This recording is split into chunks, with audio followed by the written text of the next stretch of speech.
Jeshi la polisi Uganda lapinga kutekwa kwa Bobi Wine, mtoto wake aibua taharuki kupitia video. Jeshi la polisi nchini Uganda limekanusha vikali madai kuwa mgombea urais kutoka upinzani Bobi Wine alitekwa nyara Ijumaa jioni wakati zoezi la kuhesabu kura likiendelea nchini humo, huku kukiwa na kukatika kwa mtandao wa internet. Chama chake cha National Unity Platform NUP kilidai kuwa helikopta ilitua katika makazi ya Bobi Wine jijini Kampala na kisha askari wa usalama wakamchukua kwa nguvu na kumpeleka kusikojulikana.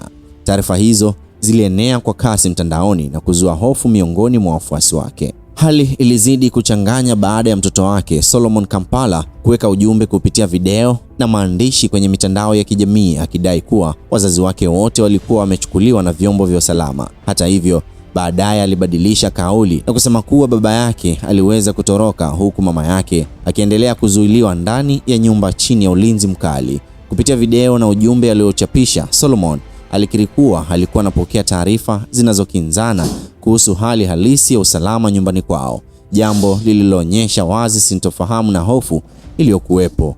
Alisema hakuna mtu aliyeruhusiwa kuingia au kutoka kwenye nyumba hiyo. Akizungumza katika mkutano na waandishi wa habari Jumamosi asubuhi, msemaji wa polisi Uganda, Kituuma Rusoke, alisema Bobi Wine hajatekwa na bado yupo nyumbani kwake Kampala. Alidai kuwa ni wanafamilia wa Bobi Wine waliokuwa wakisambaza taarifa za uongo zisizo na msingi. Polisi walisema kuwa harakati za Bobi Wine zimewekewa mipaka kwa sababu eneo analoishi limetajwa kuwa la maslahi ya kiusalama. Rusoke alisema hatua hiyo inalenga kuzuia mikusanyiko inayoweza kusababisha vurugu au kuhatarisha usalama wa taifa. Wakati huo huo, Bobi Wine aliwaambia wafuasi wake kupitia ujumbe uliopita kuwa wapuuze matokeo ya uchaguzi aliyoita ya uongo, akidai kura zinaibiwa. Hakuwasilisha ushahidi wa madai hayo na mamlaka pia hazijatoa majibu rasmi kuhusu tuhuma hizo. Kwa mujibu wa takwimu za awali za uchaguzi,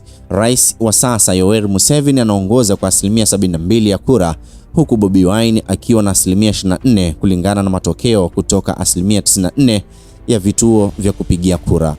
Changamoto ya kukatika kwa internet nchini Uganda imefanya iwe vigumu kwa wananchi kuthibitisha taarifa kwa haraka, hali iliyochangia kuenea kwa hofu na taarifa kinzani, ikiwemo zile zilizotolewa na mtoto wa Bobi Wine kupitia video zake mitandaoni. Aidha, baadaye iliripotiwa kuwa wafuasi wasiopungua 7 wa upinzani waliuawa katika mazingira tata eneo la Butambala, takriban kilomita 55 kusini magharibi mwa Kampala. Kufuatia hali hiyo, ubalozi wa Marekani nchini Uganda ulitoa tahadhari kwa raia wake, ukisema vikosi vya usalama vilikuwa vinatumia mabomu ya kutoa machozi na kufyatua risasi hewani kutawanya mikusanyiko.